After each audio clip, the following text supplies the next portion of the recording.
الزهراء نور الله يا ابن الزهراء نور الله يا ابن الزهراء.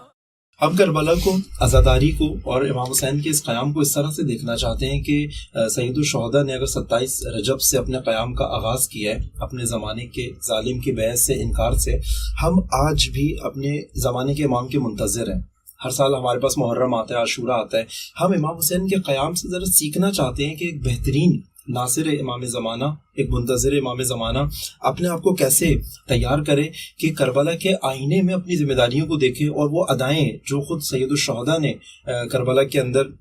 ہمیں دکھائیں، یا ناصران سید الشہداء، شہدائے کربلا کی زندگیوں میں چیزیں دیکھتے ہیں، ان کے وہ پہلو جو آج ایک بہترین ناصر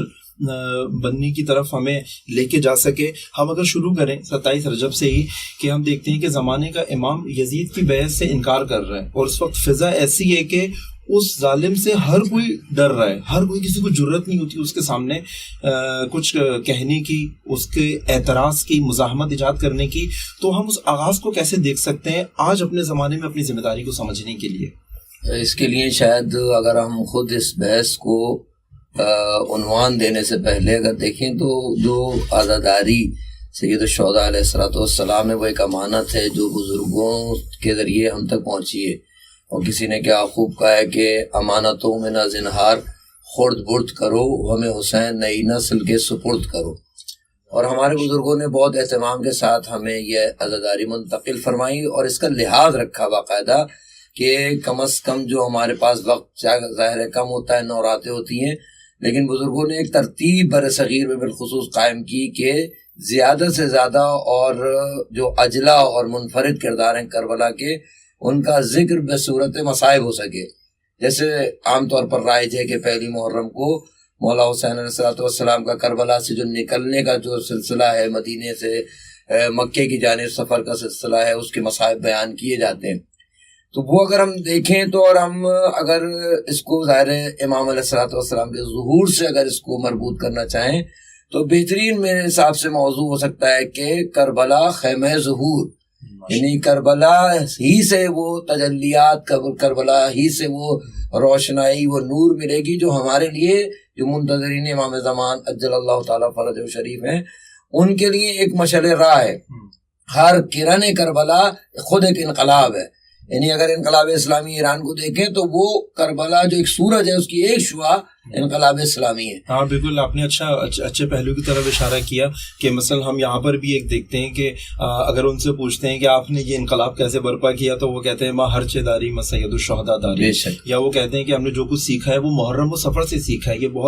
یہ جو بہت اچھا عنوان آپ نے قرار دیا کہ کربلا خیمہ ظہور ہے، اور وہی چیز ہم اپنے زمانے میں بھی دیکھ رہے ہیں کہ انہوں نے بھی اگر اس کو ایز خیمہ ظہور کے طور پہ جب دیکھا تو وہ کام کر کے دکھایا اور کہا کہ سب کربلا سے. کربلا انقلاب اسلامی کا سب کچھ کربلا ہے.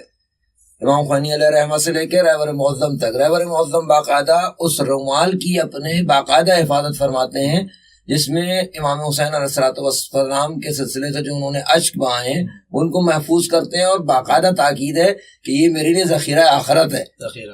یہ میرے لیے ذخیرہ قبر ہے، ذخیرہ برزخ اور آخر حشر تک ہے. تو امام حسین علیہ السلام کا اگر آپ دیکھیں نا، جو بزرگوں نے تعین کیا کہ پہلے دن تذکرہ کرو مدینے سے نکلنے کا، وہیں سے اگر آپ دیکھیں تو امامت کا کوچ ہے مدینے سے. تو امامت جب اپنا فیصلہ فرماتی ہے تو امامت سے متعلق لوگوں کو اگر آپ دیکھیں، مختصر سی جماعت ہے حالانکہ مدینے میں، لیکن کوئی بھی فرد ایسا نہیں ہے جو وہ نہ سوچ رہا ہو جو امامت سوچ رہی ہے. کوئی فرد ایسا نہیں ہے جس کا موقف کچھ اور ہو، امامت کا موقف کچھ اور. میں اس کی بات کر رہا ہوں جو ساتھ ہے، جو ساتھ نہیں آ سکا وہ آج اور رہتی دنیا تک اس کے گلے میں لعنت کا توق پڑا ہوا ہے. اگر وہ جا سکتا تھا امام حسین کے ساتھ اور نہیں گیا تو پھر وہ بھگتے گا اور بھگت رہا ہے وہ. لیکن وہ گروہ جو امام حسین، چاہے وہ خواتین ہوں، چاہے وہ مرد ہوں، بچے ہوں، بوڑھے ہوں، سب مولا حسین کے ساتھ مدینے سے آمادہ بہ سفر ہیں. اور کوئی ایک ایسا نہیں ہے، نہ یہاں علم کی کمی ہے ساتھیوں میں، نہ شجاعت کی کمی. نقطہ بہت امپورٹنٹ ہے، نہ شجاعت کم ہے نہ علم کم ہے، لیکن کوئی ایک ایسا نہیں ملے گا آپ کو مدینے سے لے کے آخر تک. یہ بولتے ہیں تو بولنے والوں کی زبانیں بند ہو جاتی ہیں، لیکن نہ جناب زینب کچھ کہہ رہی ہیں نہ جناب عباس کچھ کہہ رہے ہیں. یعنی زمانے کے امام کے جو محور ہے اسی محور پہ حرکت ہو رہی ہے. جی یعنی ایسا نہیں انہیں کلام نہیں آتا, نہیں, یہ ضرورت کلام کو محسوس نہیں کرتے جب امامت فیصلہ کر چکی ہوتی ہے. اب ان کا فیصلہ وہی فیصلہ ہے, مدینے سے نکلے, مدینے کے بعد آگے چلے, مکے پہنچے, مکے کے بعد آگے کا سفر, سارا کا سارا سفر جو ہے. اچھا, اس میں ہم یہ دیکھ سکتے ہیں کہ جیسے آپ نے بہت اچھا اشارہ کیا, ضروری نہیں ہے کہ سب نے ساتھ دے دیا اور سب آ گئے اس کے اندر. ہم دیکھتے ہیں کہ واقعاً ایک مختصر کاروان بن کے نکلا ہے زمانے کے ظلم کے مقابلے میں. پھر یہ اس منظر کو بھی تو ہمیں دیکھنا ہوگا کہ بہرحال اگر یزیدیت کی بیعت سے انکار کر کے 28 کو اپنا سفر کا آغاز کرتے ہیں, مکہ کی جانب جاتے ہیں, اور جس طرح روایات میں آئے کہ 3 شعبان کو مکہ معظمہ پہنچتے ہیں, پھر وہ اکثریت جو شامل نہیں ہے ابھی, اور اکثریت ہے وہ جو شامل نہیں ہے, اس کے لیے کیا اہتمام ہم دیکھ سکتے ہیں کہ زمانے کا امام یہ نہیں کہ بس ایک جو لوگ ہمارے ساتھ ہیں وہ ٹھیک ہے اور ہم جا کے قیام کرتے ہیں. ہم دیکھتے ہیں وقفہ آتا ہے, کم از کم 3 مہینے کا فاصلہ ہے, ساتھ دینے کا جو مسئلہ ہے نا, سنت الہی کو سمجھنے کی ضرورت ہے. سنت الہی یہ قرار ہے پروردگار کی جانب سے کہ پروردگار نے جو انسان کو خلق کیا ہے وہ ارادے اور اختیار کے ساتھ کیا ہے. ساتھ دینا ہے تو اپنے ارادے اور اختیار سے, نہیں دینا تو اپنے ارادے اور اختیار سے. کوئی حرف پروردگار کی سنت پہ نہیں آنے والا.